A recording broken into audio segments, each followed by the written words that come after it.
తెలంగాణ రాష్ట్రంలో జర్నలిస్టులకు హెల్త్ కార్డుల సమస్యను పరిష్కరించేందుకు ప్రభుత్వం ఓ కమిటీని ఏర్పాటు చేసింది. ఈ కమిటీలో 9 మంది సీనియర్ జర్నలిస్టులను సభ్యులుగా నియమించింది.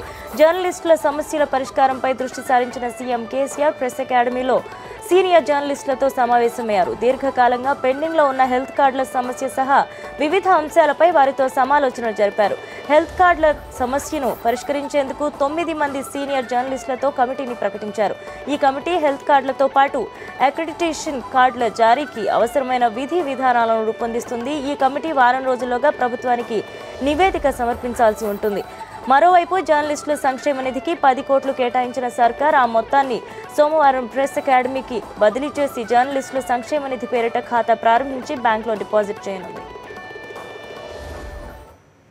రేపటి నుంచే పని ప్రారంభించి ఒక వారం రోజులలోనే హెల్త్ కార్డులది అక్రిడిటేషన్ విధానాలు రెండూ రూపొందించి మనకు ఈ వారం రోజుల్లో ఈ సమస్య తేలుతుందని మరొకసారి చెప్తూ భవిష్యత్తులో ఈ విధానాలు జర్నలిస్టులకు మొత్తంగా ఒక లాభం కలిగే విధంగా ప్రయత్నం చేస్తామని ముఖ్యమంత్రి గారు హామీ ఇచ్చినారు. కాబట్టి మనం ఇది శుభంగా భావిస్తూ అందరికీ థ్యాంక్ యూ.